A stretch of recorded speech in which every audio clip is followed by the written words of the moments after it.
Hello साथियों, स्वागत है आज आपका अपने से यूट्यूब चैनल अमन स्मार्ट क्लासेस पर। और दोस्तों, कैसे हो सब? बढ़िया हो?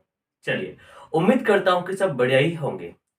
देखिए दोस्तों, जैसा कि आपने थंबनेल तो देख ही लिया होगा कि मैं आखिर इस वीडियो में क्या कराने वाला हूं। बताइए क्या कराने वाला हूं। मैं इस वीडियो में एक मॉक टेस्ट कराने वाला हूं। वो भी किसके लिए? यूपी पुलिस असिस्टेंट ऑपरेटर या फिर हेड ऑपरेटर के लिए। आपको पता होगा कि अभी हाल ही में वैकेंसी निकली है असिस्टेंट ऑपरेटर की और हेड ऑपरेटर की। ठीक है ना? जिन्होंने फॉर्म को फिल नहीं किया है वो फॉर्म को फिल कर दें, क्योंकि लास्ट डेट आपकी 15 फेब है। ठीक है ना? यानी 15 फरवरी आपकी लास्ट डेट है। ओके, तो देखिए, बहुत ही शानदार मॉक टेस्ट है। बहुत ही इंपॉर्टेंट क्वेश्चन है आपके लिए इस मॉक टेस्ट में। ठीक है ना? तो अपनी तैयारी को जांचिए कि आखिर आपकी तैयारी कहां तक हो गई है और आपके कौन कौन से टॉपिक कमजोर हैं। ठीक है ना? मुझे उन टॉपिक को बताना जो आपके टॉपिक कमजोर हैं, तो मैं उन पर वीडियो बनाऊंगा। ओके, चलिए, तो शुरुआत करते हैं अपने मॉक टेस्ट की। ओके, तो देखिए क्वेश्चन नंबर 1 आपकी स्क्रीन पर पढ़िए। पढ़िए बेटा। देखिए, क्वेश्चन नंबर 1 कह रहा है, यदि 11 क्रमागत सम संख्याओं का औसत 14 है तो सबसे छोटी और सबसे बड़ी संख्या के बीच अंतर ज्ञात कीजिए। देखिए, बहुत ही अच्छा क्वेश्चन है एवरेज का। ठीक है ना? 11 क्रमागत सम संख्याओं का औसत कितना है? 14 है। तो सबसे छोटी और सबसे बड़ी संख्या का अंतर ज्ञात करें। चलिए ध्यान से समझना। देखिए,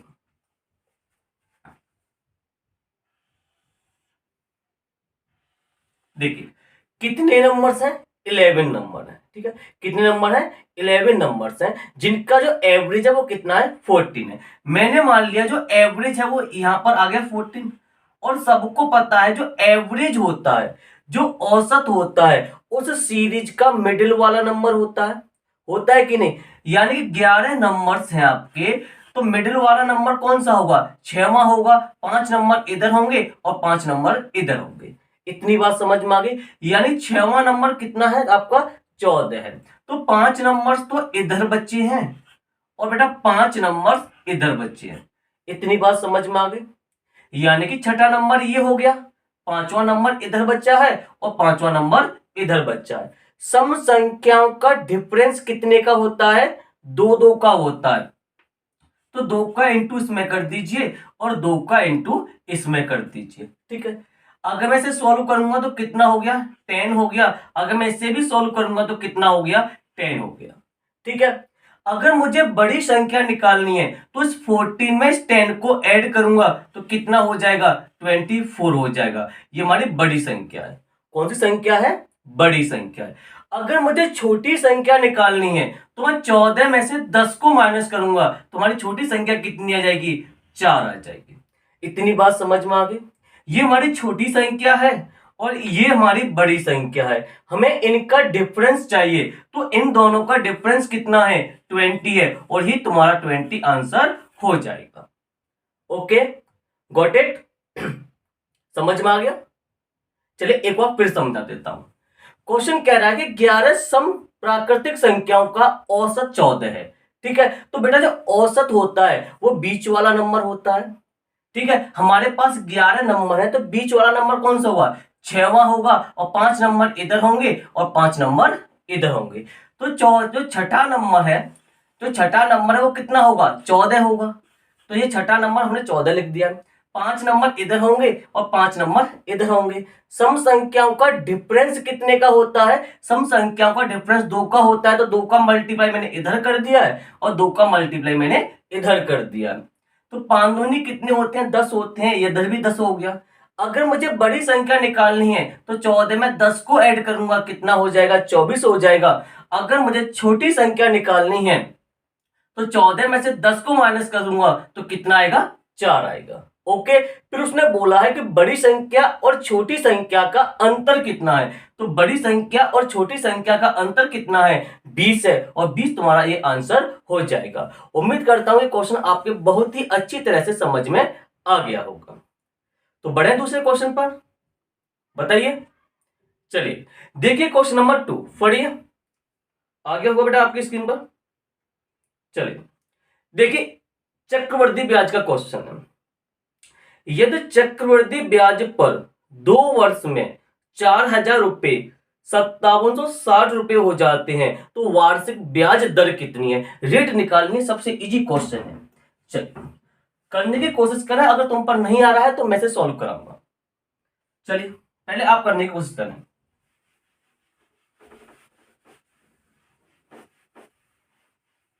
चलिए देखिए क्वेश्चन कह रहा है कि 4,000 रुपए की धनराशि है, 2 वर्ष में 5760 हो जाती है तो वार्षिक ब्याज दर कितनी है? तो बहुत सिंपल क्वेश्चन है, ध्यान से समझना, बिल्कुल ही कोई परेशानी नहीं आएगी। देखो कितने रुपए की धनराशि है? 4,000 रुपए की धनराशि है, कितनी हो जाती है भैया? 5760 हो जाती है, 5760 हो जाती है। यानी ये तो हमारा प्रिंसिपल दे रखा है और ये हमारा क्या दे रखा है? अमाउंट दे रखा है, यानी कि मिश्र धन दे रखा है। ठीक है, तो बस आपको कुछ नहीं करना है, इसका रेशियो निकालना है। तो 0 से 0 कैंसिल, 0 से 0 कैंसिल हो गया, और रेशियो वहां तक निकालना है जब तक समय कितना है? 2 वर्ष है, तो इसका वर्गमूल कर दीजिए। तो देखो 400 का वर्गमूल 20 होता है और 576 का कितना होता है? 24 होता है। कितना होता है? 24 होता है। लेकिन तुम कहोगे भैया अभी तो कैंसिल हो जाएंगे, तो और भी कैंसिल कर सकते हैं। चलिए 4 से कैंसिल करूंगा तो 100 बार कैंसिल हो जाएगा, और 4 से इससे कैंसिल करूंगा तो ये होगा बेटा 144 बार कैंसिल। कितनी बार कैंसिल होगा? 144 बार कैंसिल होगा। तुम कहोगे भैया ये अभी भी कैंसिल हो सकते हैं, परफेक्ट स्क्वायर है, यहां से भी तुम्हारा आंसर आ सकता है। मैं आंसर की मना नहीं कर रहा हूं, तुम्हारा आंसर यहां से भी आ सकता है। अगर मैं यहां पर वर्गमूल लगा दूं तो ये 10 हो जाएगा, ये 12 हो जाएगा। लेकिन अगर कैंसिल हो रहे तो कैंसिल करिए ना। इसे मैं कैंसिल करूंगा 4 से, तो 4 से 25 बार कैंसिल हो गया, और 4 से ये कितनी बार कैंसिल हो गया? 36 बार कैंसिल हो गया। क्या अब इनको और छोटा कर सकता हूं मैं? नहीं कर सकता ना, तो ठीक है, बस इन्हीं पर वर्गमूल लगा दीजिए। हमने वर्गमूल क्यों लगाया है पता है? क्यों लगाया है? क्योंकि बेटा समय 2 वर्ष का है, इसलिए मैंने वर्गमूल लगाया है। अगर समय 3 वर्ष का होता तो मैं यहां पर घनमूल लगाता, अगर समय 4 वर्ष का होता तो यहां पर 1/4 लगाता। समझ में आ गया? तो ये कितने का वर्ग होता है? ये 5 का वर्ग होता है। ये कितने का होता है? ये 6 का होता है। 5 रुपए की धनराशि कितनी हो गई? 6 हो गई। कितनी ब्याज मिली है? 1 रुपये ब्याज मिली है, यानी कि 1 रुपये ब्याज मिली है। कितने पर? 5 पर। और परसेंटेज निकालने के लिए 100 का इंटू करेंगे, और ये कितना आएगा? 20%। कितना आएगा? 20%। समझ में आ गया? कुछ नहीं करना है, प्रिंसिपल और अमाउंट का तुम्हें रेशियो निकालना है, उन्हें सॉर्ट करते जाइए, जहां पर जाके खत्म हो जाएंगे। अगर 2 वर्ष का समय है तो वर्गमूल लगा दीजिए, अगर 3 वर्ष का समय है तो घनमूल लगा दीजिए। ऐसे है कि जितने वर्ष का हो सब समझदार है, समझ गया होंगे। ठीक है ना? ओके, समझ में आ गया? जब तक आपका आंसर नहीं आएगा हाँ भैया समझ में आ गया, तब तक मैं आगे नहीं बढ़ने वाला। ठीक है ना? चलिए देखिए आगे, देखिए क्वेश्चन नंबर 3 देखिए। मेंसुरेशन का क्वेश्चन है बेटा, शांति से पढ़ें और करने की कोशिश करें।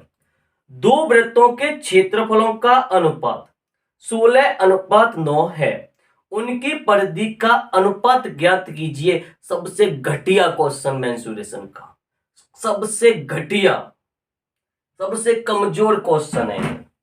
ठीक है ना? अरे सबसे कमजोर है यार, देखते ही सॉल्व हो जाएगा। चलिए पहले से साफ करते हैं। चलिए ये कह रहा है कि वृत्त के 2 वृत्त हैं, उनके क्षेत्रफलों का अनुपात कितना है? 16:9 है। यहां पर पहला वृत्त की बात करूंगा और यहां पर दूसरे वृत्त की बात करूंगा। इनके क्षेत्रफल का अनुपात कितना है? 16:9 है। तो बताइए इनकी त्रिज्या का अनुपात कितना होगा? तो बेटा ये कितने का स्क्वायर होता है? 4 का होता है। ये कितने का होता है? 3 का होता है। बताइए, 4/3 आ गया। सब जानते हैं पाई आर स्क्वायर होता है। क्या होता है? पाई आर स्क्वायर। ये पाई आर स्क्वायर, पाई से पाई कैंसिल, अगर आर स्क्वायर है ये भी आर स्क्वायर, इसे R1 मान लो, इसे R2 मान लो, ठीक है, इसे R1 मान लो, इसे R2 मान लो। अगर मुझे R1 का मान निकालना है तो वर्गमूल लगाना पड़ेगा, तो कितने का, 4 का, यहां पर ये कितने का, 3 का। अब ध्यान रखना, जो रेशियो आपका त्रिज्या का होता है, ध्यान सुनना, जो रेशियो आपका त्रिज्या का होता है वही रेशियो आपका व्यास का होगा और वही रेशियो आपकी परिधि का होगा। मार्कर गिर गया, उठा लो, ठीक है। जो रेशियो आपकी त्रिज्या का है वही रेशियो आपकी किसका होगा, व्यास का होगा, और वही रेशियो आपकी परिधि का होगा। तो परिधि का रेशियो कितना होगा, राइटिंग थोड़ी साफ नहीं है, 4:3 होगा, और ही तुम्हारा परम सत्य आंसर हो जाएगा। ओके, समझ में आ गया। आगे बढ़े, चलिए आगे बढ़ते हैं, पढ़िए अगला क्वेश्चन। चलिए सरल कीजिए, बोर्ड मास का क्वेश्चन है, धज्जियां उड़ा देना, धज्जियां। सरल कीजिए, चलो क्वेश्चन लिखता हूं, उसे बोलूंगा क्या मैं। ओहो इतना गंदा, चलते चल भाई तेरे रेज करते हैं। चलिए क्वेश्चन को लिख दूंगा, चलिए 140 माइनस 3 बड़ा bracket 4 plus 5 middle bracket 6 plus 0.5, अबे कहां तक जाएगा रे, 324 माइनस 196। यहां तक आपको दिखाई दे रहा है कि नहीं दे रहा है, इसे बंद कर दूं पहले तब देखने जाऊंगा। देखो आपको दिखाई दे रहा है कि नहीं, दे तो रहा है, दिखाई आपको। चलिए तो बताइए इसका आंसर क्या होगा। बोर्ड मास का क्वेश्चन धज्जियां उड़ा दो इसकी। देखो अब मैं देखो स्टेप बाय स्टेप तो कराऊंगा नहीं आपको, आप क्लास 4 तक तुम तो पढ़ नहीं रहे हो कि मैं स्टेप पहले मल्टीप्लाई फिर डिवाइड, मैं ऐसे तो कराऊंगा नहीं। अब भाई कंपटीशन की तैयारी कर रहे हो उसकी तरह करेंगे।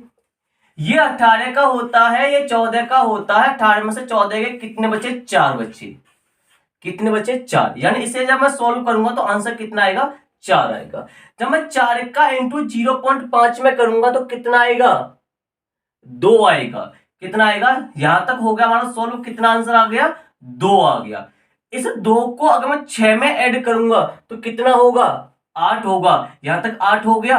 अगर मैं 8 का इंटू 5 में करूंगा कितना होगा, 40 होगा, यानी कि यहां तक कितना आ गया, 40 आ गया। और 40 और 4 कितने होते हैं, 44, यानी यहां तक कितना आ गया, 44 आ गया। तो मैं 44 का इंटू 3 में करूंगा तो 4×12 की 2 हाथों 1, 4×12 13, यानी 132 आ गया। और 140 में से अगर 132 को माइनस करूंगा तो आंसर कितना आएगा, 8 आएगा। तुम्हारे कुछ पल्ले नहीं पड़ा, पल्ले पड़ा कि नहीं पड़ा,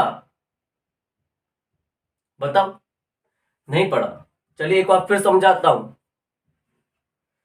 भाई तुम्हारे साथ कितनी मेहनत करनी पड़ेगी रे।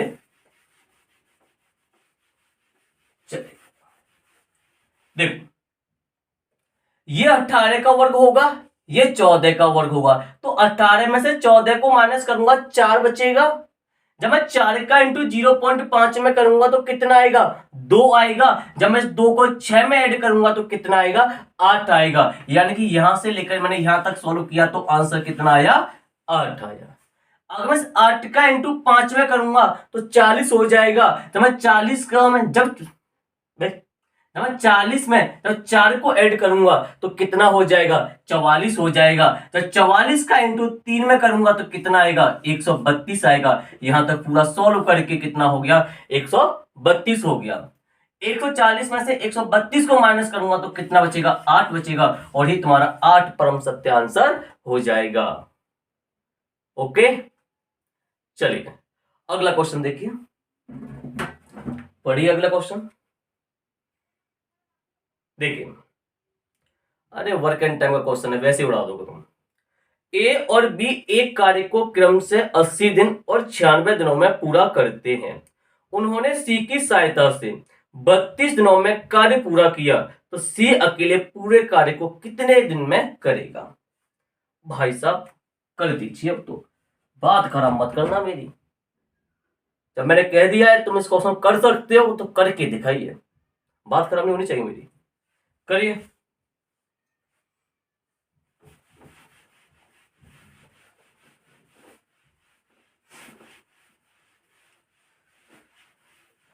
चलिए हो गया सॉल्व, आ गया आंसर। चलिए अब देख, नहीं हुआ, जिन दोस्तों से नहीं हुआ है ना वो अपना सॉल्यूशन देख के आए, और जिनसे हो गया है वो भी देखा करें, इग्नोर ना करें। चलिए, ए और बी किसी काम को 80 और 96 दिन में कर सकते हैं। अरे गिर गया होता है, यानी कि ए बी 80 दिन में, ए किसी काम को 80 दिन में कर सकता है और बी उस काम को 96 दिन में कर सकता है। ठीक है, अब एक कमबख्त व्यक्ति और आ गया सी, जिसकी सहायता से अब ये दोनों मिलकर उसी काम को कितने दिन में करते हैं? 32 दिन में करते हैं। यानी कि ए प्लस बी प्लस सी, ये तीनों मिलकर इस काम को कितने दिन में करेंगे? 32 दिन में करेंगे। ठीक है, तो 80, 96 और 32 का एलसीएम कितना होगा?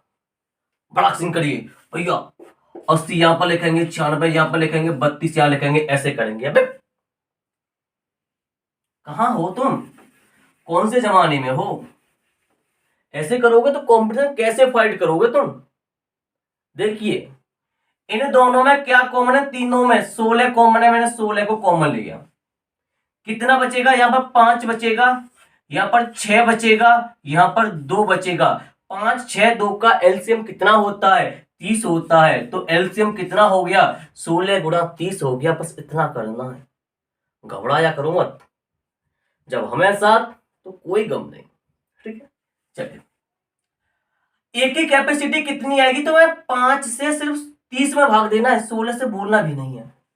5 से अगर मैं 30 में भाग दूंगा तो 6, ए की कैपेसिटी कितनी आ गई? 6 आ गई। अगर 6 से 30 में भाग दूंगा तो ए बी की कैपेसिटी कितनी आ गई?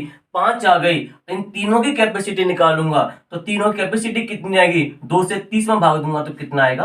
15 आएगी। उसने ये बोला है कि सी अकेला इस काम को कितने दिन में करेगा। तो सबसे पहले हमारे पास सी की कैपेसिटी तो होनी चाहिए। चलिए, ए की कैपेसिटी 6 है, बी की कैपेसिटी 5 है, तो बता सकते हो 6 और 5 कितने हो गए? 11, और 15 में से 11 को माइनस करूंगा तो सी की कैपेसिटी कितनी आएगी? 4 आएगी। ठीक है, समझ में आ गई? सी की कैपेसिटी कितनी है? ये 4 आई है। तो सी इस काम को कितने दिन में करेगा? यानी 16 गुणा 30 कार्य को सी कितने दिन में करेगा? 4 से 16 कितनी बार कैंसिल? 4 बार कैंसिल। तो सी इस काम को कितने दिन में करेगा? 120 दिन में समाप्त कर देगा। ओके, बहुत इजी क्वेश्चन है, समझ में आ ही गया होगा। ओके, चलिए आगे बढ़े। चलिए अगला क्वेश्चन देखिए, पढ़िए, आपकी स्क्रीन पर आ गया होगा और सॉल्व करने की कोशिश करिए जब तक मैं इसे साफ कर दूं। भाई साहब साफ करने में बहुत मेहनत लगती है इसे। चलिए,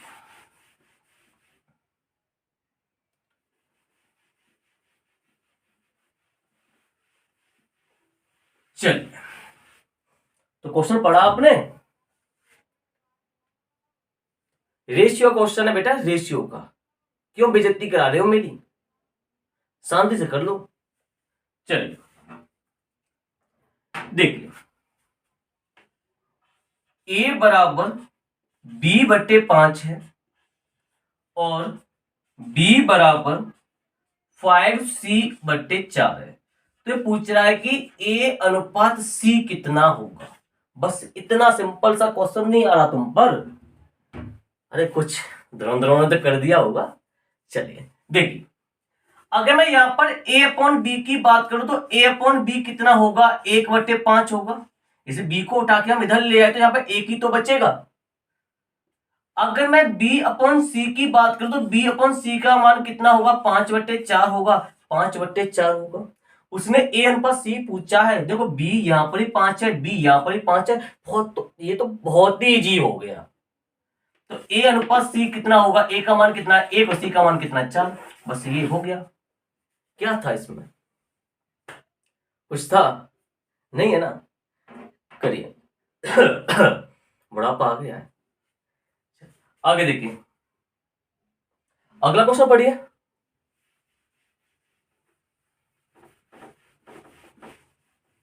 और सॉल्व करने की भी कोशिश करिए, बैठा करो मत, मेरा इंतजार मत करो कि मैं कब सॉल्व कराऊंगा, मैं तो सॉल्व कराऊंगा, उससे पहले आप भी तो सॉल्व करने की कोशिश किया करो।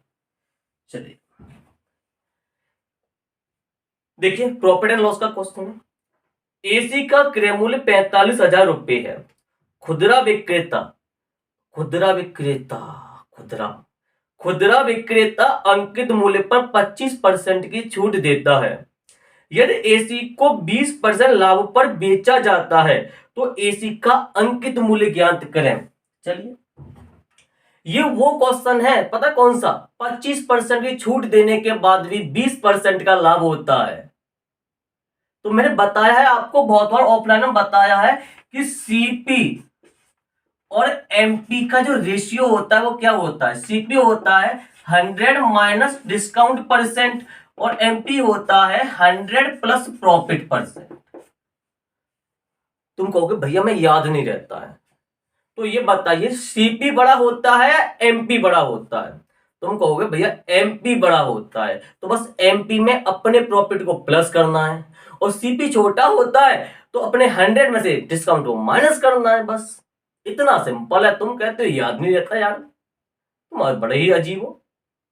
चलिए, कितने परसेंट का डिस्काउंट, 25% का डिस्काउंट, 100 माइनस 25, कितने परसेंट का लाभ, 20% का लाभ, 100 प्लस 20, ये तो हो गया 75, ये हो गया 120, कैंसिल कर दो 5 से 15 बार, 5 से करना, चलो 5 से कर दो, ये 24 बार, 3 से भी कैंसिल कर दीजिए, यानी ये 5 बार हो गया, ये 8 बार हो गया। 15 से भी कर सकते थे, अरे इस दिमाग में आता क्यों नहीं है इतनी जल्दी। चलिए, उसने बोला कि सीपी दे रखी है वो 45,000 है, यानी कि 5 यूनिट का जो मान दे रखा है वो कितना है, 45,000 है, तो 1 यूनिट का मान कितना आएगा, 9,000 आएगा। तो बता सकते हो एमपी कितना है, 8 यूनिट, तो 8 गुणा 9,000 कितना होगा बेटा, 72,000। यानी जो एमपी है वो कितनी आ गई आपकी, 72,000 आ गई। क्या आपको दिखाई दे रहा है यहां तक, अरे बहुत साफ दिखाई दे रहा है।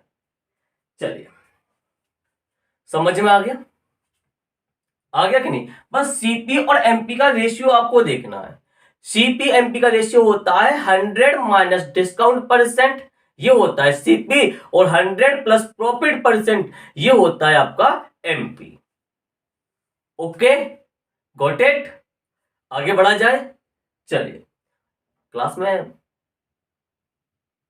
इंटरेस्ट आ रहा है कि नहीं आ रहा है, कि आपको क्लास बोरिंग लग रही है। क्लास बोरिंग नहीं लगनी चाहिए, और क्लास बोरिंग लगेगी तो फिर कैसे काम चलेगा बेटा, ठीक है ना। आंखों में अरमान लिया, मंजिल को अपना मान लिया, मुश्किल किया आसान किया, जो ठान लिया वो ठान लिया। अगर हमने ठान लिया है कि अब की बार वर्दी पहननी है शरीर पर, तो वर्दी चाहिए, चाहे उसके लिए मुझे दिन रात एक करनी पड़े, कोई दिक्कत नहीं है। जब मैंने ठान लिया है कि मुझे इस बार यूपी पुलिस में भर्ती होना है, तो मुझे हर कीमत पर यूपी पुलिस में भर्ती ही होना है, चाहे मुझे उसके लिए चाहे कितनी भी कड़ी मेहनत करनी पड़े, चाहे मुझे आग में बैठ के तपना पड़े, कुछ भी करना पड़े, रातों रात जगना पड़े, कोई दिक्कत नहीं है। मुझे वर्दी चाहिए, मैंने ठान लिया है मुझे वर्दी चाहिए, तो मैंने ठान लिया है। ओके, चलिए अगला क्वेश्चन देखिए। मेहनत करिए बस, तुम पता नहीं चलेगा कब वर्दी आ गई तुम्हारे शरीर पर, तुम बस मेहनत करिए। पढ़िए अगला क्वेश्चन था। चलिए, ये भी प्रॉफिट एंड लॉस का है।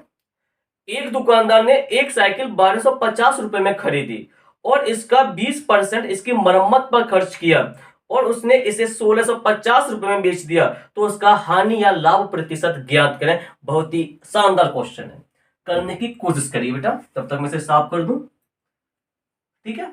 चलिए,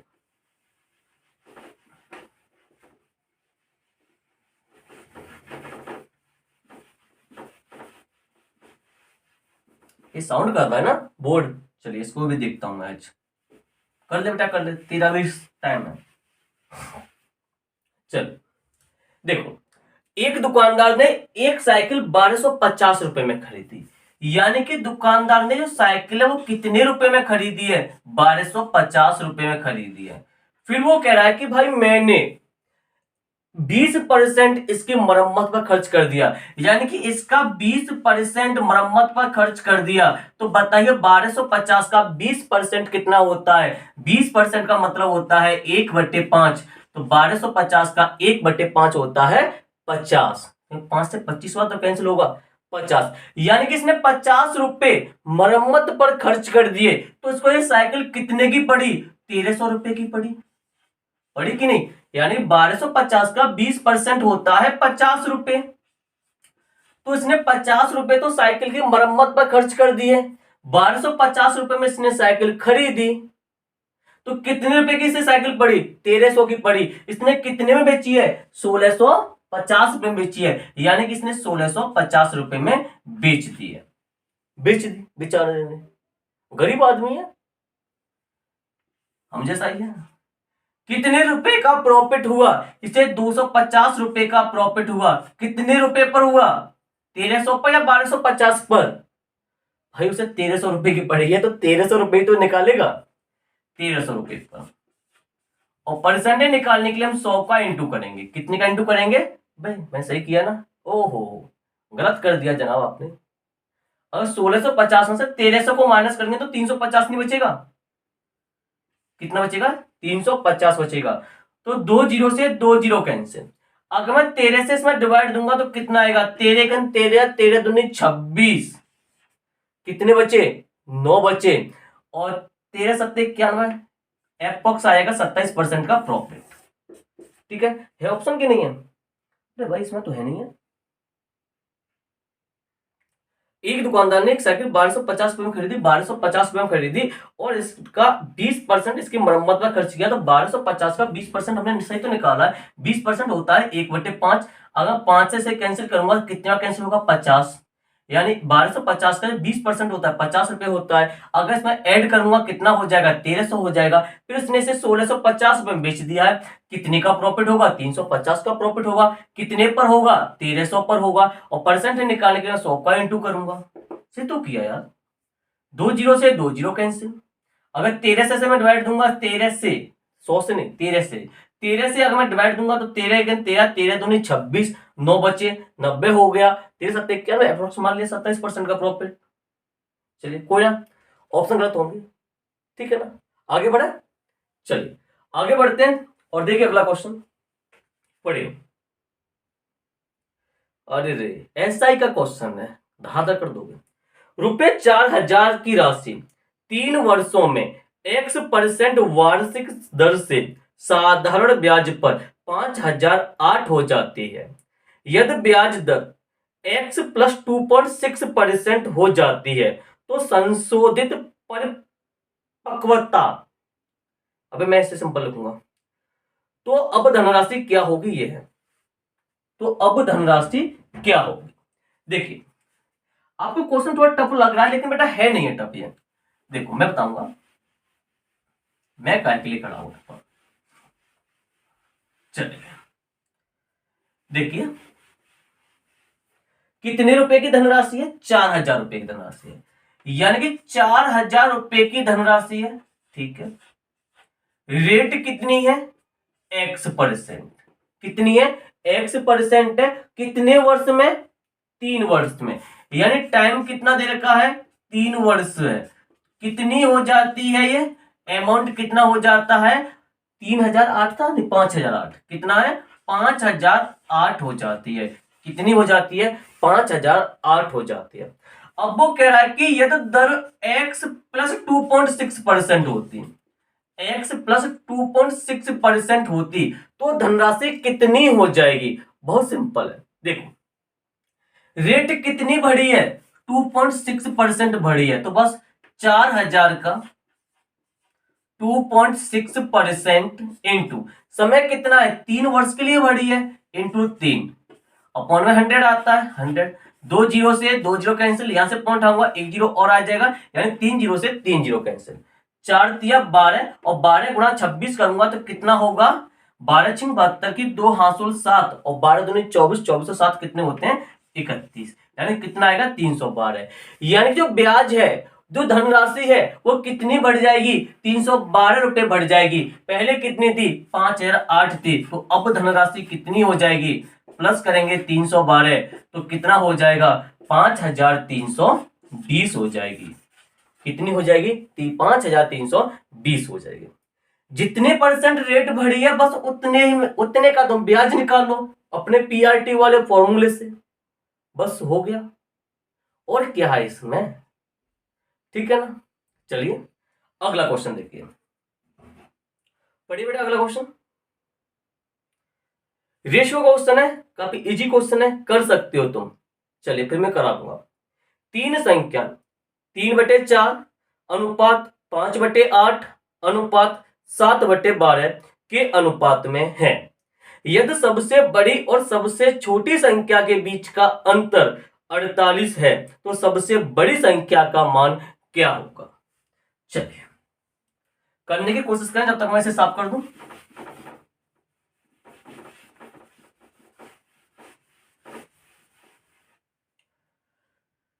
हरे राधे।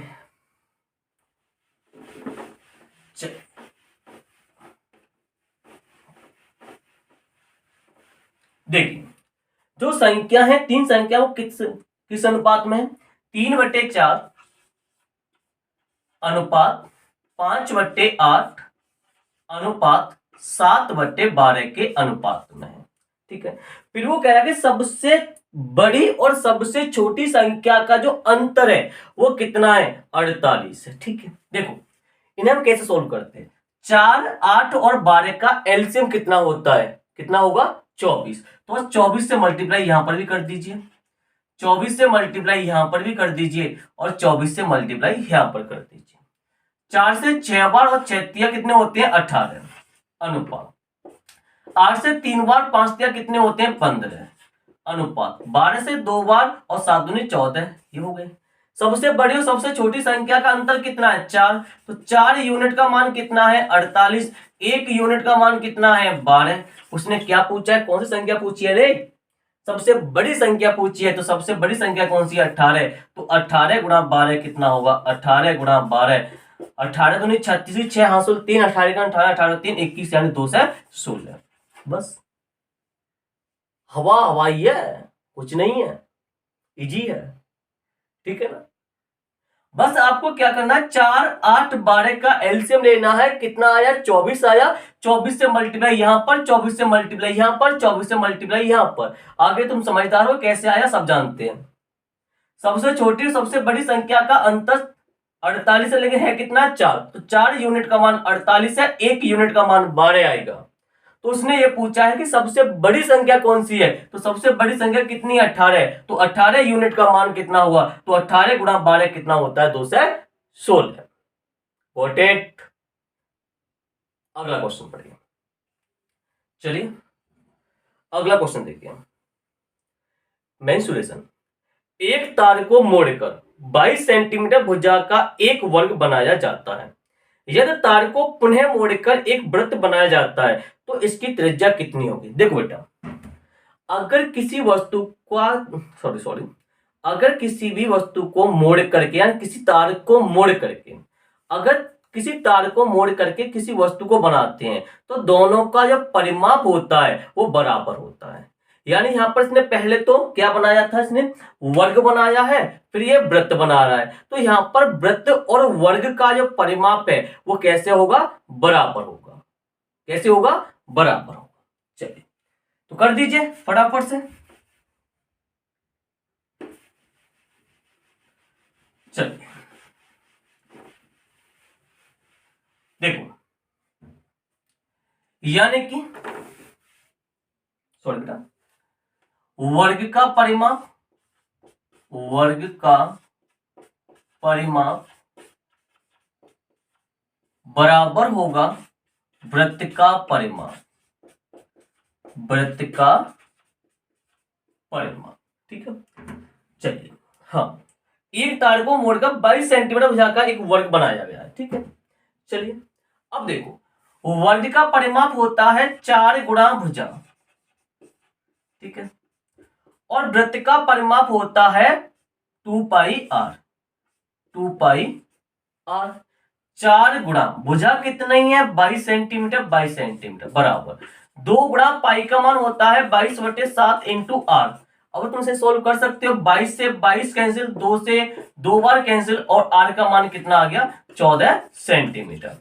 बस कॉपी कीजिए। बस इतना ध्यान रखना, अगर उस तार को मोड़ करके जिन दो को बना रहे हैं, जिन दो आकृतियों को बना रहे हैं, उनका परिमाप हमेशा समान रहता है, ठीक है। चलिए आगे देखिए, अगला क्वेश्चन पढ़िए, पढ़िए अगला क्वेश्चन, ये भी इजी है। निम्नलिखित में से कौन सी भिन्न सबसे बड़ी है? चलिए बताइए, निम्नलिखित में से कौन सी भिन्न सबसे बड़ी है? कॉपी कीजिए। चलिए, कुछ लोग कहते हैं भैया ये तरीका हम पर नहीं आता, हम तो सीधे डिवाइड देते हैं। चलिए आज के बाद तो मैं डिवाइड देने की किसी भी प्रकार की जरूरत ही नहीं पड़ेगी, ठीक है। फटाक से बता देंगे हाँ ये भिन्न सबसे छोटी है और ये भिन्न सबसे बड़ी है। तो देखो कौन कौन सी दे रखी है, 13/19, यानी पहली तो दे रखी है 13/19। 1 मिनट बेटा, इस पर थोड़ा गीला है, चलेगा नहीं इसको मारकर। चलिए पहली भिन्न दे रखी है 13/19, दूसरी दे रखी है 25/31, तीसरी दे रखी है 28/31, एंड लास्ट दे रखी है आपको, दिखाई दे रहा है यहां पर 70/79। चलो एक बार मैं देख लू दिखाई दे रहा है कि नहीं, दे रहा, बहुत अच्छा। देखिए तुम्हें कुछ नहीं करना है, बस इनका डिफरेंस देखना है। यहां पर डिफरेंस कितने का है 6 का है, यहां पर डिफरेंस भी कितने का है 6 का है, यहां पर डिफरेंस कितने का है 3 का है, और यहां पर डिफरेंस कितने का है 9 का है। बस इन डिफरेंस से ऊपर वाले नंबर में डिवाइड देना है। अगर 6 से इसमें डिवाइड दूंगा तो 6 दूनी 12, 2 पॉइंट कुछ आएगा। अगर मैं इसमें 6 से डिवाइड दूंगा तो 6 24, यानी 4 पॉइंट कुछ आएगा। अगर मैं 3 से इसमें भाग दूंगा तो 9 पॉइंट समथिंग आएगा, ठीक है। अगर मैं 9 से इसमें भाग दूंगा तो 9 7 63, यानी 7 पॉइंट समथिंग आएगा। तो बताइए इनमें सबसे बड़ा कौन है, ये वाला है, तो ये भिन्न सबसे बड़ी हो जाएगी। बस इतना है, ओके। बता दोगे ना अब कौन सी भिन्न सबसे बड़ी है, कौन सी भिन्न सबसे छोटी है? इजी है बताना। चलिए अगला क्वेश्चन देखिए और सॉल्व करने की कोशिश करिए। चलिए 3 अंकों की कितनी संख्या 6 से विभाज्य है? काफी अच्छा क्वेश्चन है, ध्यान से सुनना। ये कह रहा है कि 3 अंकों की कितनी संख्याएं ऐसी हैं जो कि 6 से विभाजित हैं। हमें सिर्फ 6 से विभाजित देखनी है। चलिए मैं बताऊंगा तुम्हें से, तुम नहीं बता सकते। देखो तो मुझे ये बताइए सबसे छोटी 3 अंकों की संख्या कौन सी है जो कि 6 से पूर्णतः विभाजित है? कौन सी है? 102, क्योंकि 70 छिक्के 102 होते हैं, यानी सबसे छोटी तो 102 है। इसके बाद 108 होगी, इसके बाद 114 होगी, ऐसी dot dot dot dot dot. सबसे बड़ी 6 अंकों की संख्या, सॉरी 6 अंकों की, सबसे बड़ी 3 अंकों की संख्या कौन सी है जो कि 6 से पूर्णतः विभाजित है? तो तुम कहो भैया हमको कैसे पता? तो कोई कुछ नहीं करना है, बस 1000 में 6 से विभाग नहीं भाग करना है, विभाग नहीं भाग। अरे तुम कहोगे भैया तुम तो बोले 3 अंकों की, तो भाई 3 अंकों ले लो, 999 ले लो, 999, ठीक है। 6 से भाग में 6 एकन 6, कितने बचे 3 बचे, 6 बार जाएगा 36 हो गया, कितने बचे 3 बचे, और यहाँ पर 6 बार जाएगा कितने बचे 3 बचे, यानी जो रिमाइंडर होता है बस उसे ही इसमें से माइनस करेंगे तो कितना आएगा 996 आएगा। यानी 3 अंकों की सबसे बड़ी संख्या कौन सी है जो कि 6 से पूर्णतः विभाजित होगी, वो है आपकी 996। इतनी बात समझ में आ गई? बस हो गया क्वेश्चन। एक फॉर्मूला होता है ए एन बराबर a plus n minus 1 into d. A n बराबर a plus n minus 1 into d. कर सकते हो इतना, ठीक है। ए एन होता है अपना लास्ट वाला टर्म, यानी कितना है 996, बराबर ए होता है पहला पद, यानी कि 102 प्लस n होता है कि ऐसी कितनी संख्या है, यानी n हमको निकालना है -1, और d होता है इन सभी का डिफरेंस, यानी यहाँ पर डिफरेंस कितने का है 6 का, यानी d कितना हो गया 6। ये प्लस का है, इधर आके माइनस का हो जाएगा, तो 996 में से 102 गए, कितने बचे 6 में से 2 गए, कितने बचे 4 बचे, यहाँ पर 9 बचेगा, ये 894 हो जाएगा, बराबर n-1 इंटू 6। अगर मैं 6 से इसमें डिवाइड दूंगा तो 6 एकन 6, 2 बचे 24, 9 n-1, तो n का मान कितना आएगा 150, और ये तुम्हारा परम सत्य आंसर हो जाएगा। मार्क का बड़ा गिरता है मेरे हाथों में से, ठीक है ना। तो कितना आंसर आ गया आपका 150, 150 आपका परम सत्य आंसर हो जाएगा। Okay, got it. आगे बढ़े, चलिए अगला क्वेश्चन पढ़िए बेटा, देखते हैं अगला क्वेश्चन कौन सा है। अरे रे, ये क्वेश्चन एसआई का क्वेश्चन है, दज्जिया उड़ा दो फटाफट, पढ़िए और सॉल्व करने की कोशिश करिए फटाफट। देखिए जल्दी से सॉल्व करें।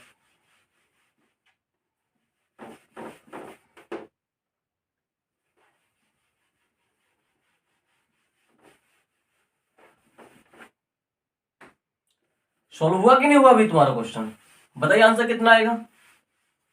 चलो देखो, यदि एक धनराशि पर 10% प्रति वर्ष ब्याज की दर से 5 वर्ष का साधारण ब्याज 900 रुपए है, तो समान धनराशि पर समान दर से 2 वर्षों के लिए चक्रवृद्धि ब्याज कितना होगा। काफी इजी क्वेश्चन है, अगर आपके कंसेप्ट इजी होंगे तो। बेटा जब तक आपके कंसेप्ट इजी नहीं हो, सॉरी कंसेप्ट क्लियर नहीं होंगे, तब तक आपको प्रत्येक क्वेश्चन हार्ड लगेगा।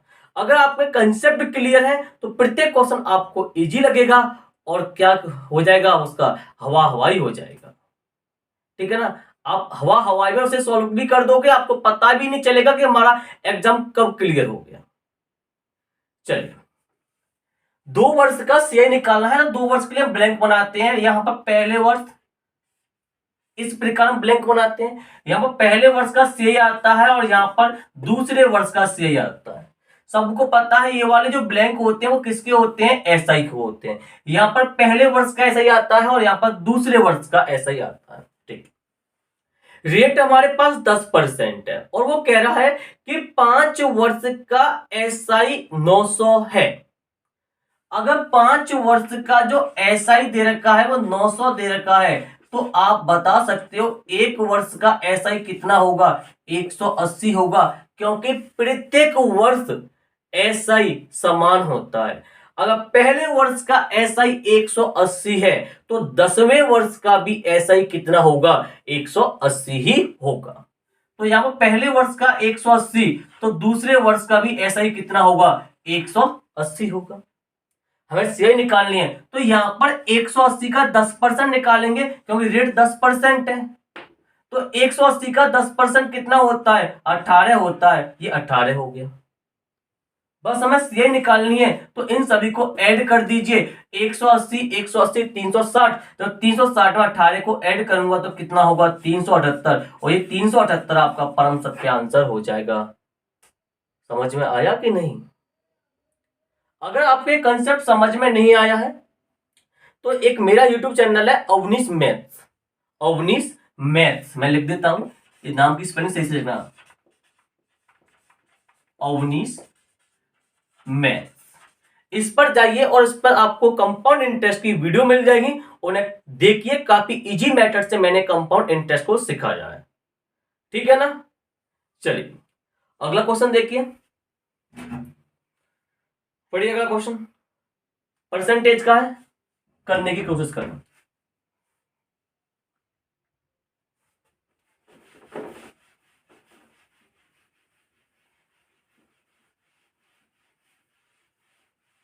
चलिए देखो, किसी संख्या कोमा संख्या का 50% और संख्या का 25% का औसत 280 है, तो संख्या क्या है। ध्यान से पढ़ना क्वेश्चन को। किसी संख्या तो संख्या का 50% और संख्या का 25% का औसत 280 है, तो संख्या क्या है। तो देखो बेटा, अगर मैं इसे x मान के कराऊंगा थोड़ा लेंथी हो जाएगा, तो मैं एक ऐसी संख्या लूंगा जिसका 50% निकालूंगा तो वो भी पॉइंट में नहीं आना चाहिए, अगर मैं जिसका 25% निकालूंगा तो वो भी पॉइंट में नहीं आनी चाहिए, नहीं आना चाहिए। तो मैं वो मानूंगा आपका 8। मैंने संख्या मान ली 8, तो कह रहा किसी संख्या का यानी 8 का और संख्या के 50% का, तो 8 का 50% कितना होता है, 4 होता है, और संख्या के 25% का, तो 8 का 25% कितना होता है, 2 होता है। इनका औसत, औसत निकालूंगा, कितने नंबर है, 3 नंबर है, तो 3 से भाग दूंगा, कितना औसत है इनका बेटा, इनका है 280, यानी इनका औसत कितना है, 280 है। तो संख्या ज्ञात करनी है, ठीक है। 8 4 12, 12 2 14, यानी 14/3 यूनिट का मान कितना है, 280 है। 14 दूनी 28, यानी कि एक यूनिट का मान कितना होगा, 20 या 60। यानी कि अगर एक यूनिट का मान 60 है तो उसने पूछा संख्या कितनी है, संख्या कितनी मानी थी, 8 यूनिट मानी थी, तो 8 गुणा 60 कितना होगा, 480, और ये 480 आपका परम सत्य आंसर हो जाएगा। ओके, समझ में आ गया कि नहीं आया।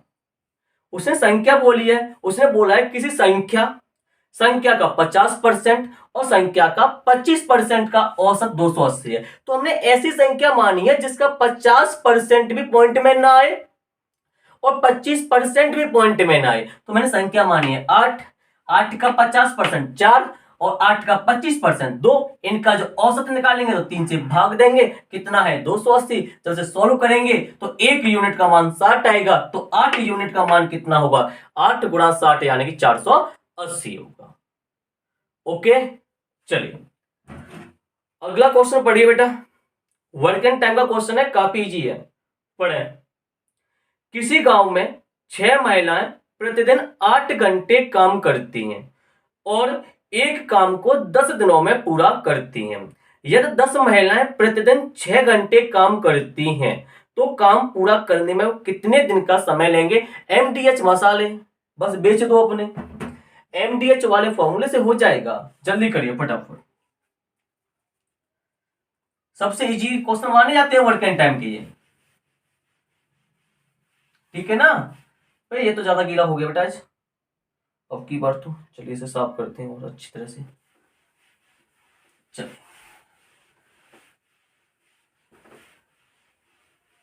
देखिए, ये कह रहा है किसी गांव में 6 महिलाएं प्रतिदिन 8 घंटे काम करती हैं और एक काम को 10 दिनों में पूरा करती हैं। यानी 6 महिलाएं 8 घंटे काम करके, 8 घंटे काम करके किसी काम को कितने दिन में पूरा करती हैं, यानी कि 10 दिन में पूरा करती हैं। कितने दिन में, 10 दिन में। किसी काम को मैंने काम मान लिया है W, ठीक है। 6 महिलाएं 8 घंटे काम करके किसी काम को 10 दिन में पूरा करती हैं, मैंने काम मान लिया है W। अब ये कह रहा है यदि 10 महिलाएं प्रतिदिन 6 घंटे काम करके, 10 महिलाएं प्रतिदिन 6 घंटे काम करके इसी काम को करें, इसी काम को करें तो कितने दिन में पूरा करेंगे, हमें D का मान निकालना है। ये तो होता है MDH मसाले, मैंडेज पर्सन हावर्स वाले, वही यार, तुम समझदार हो।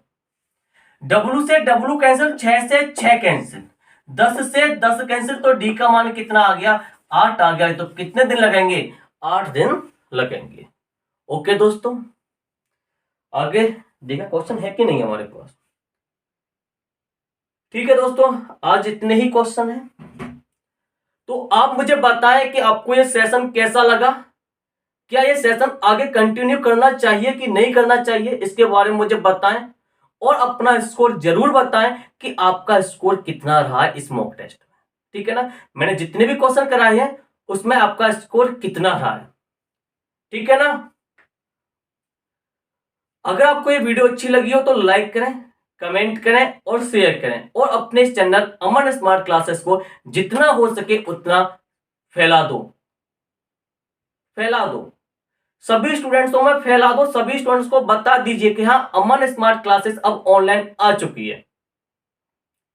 Okay, goodbye, take care.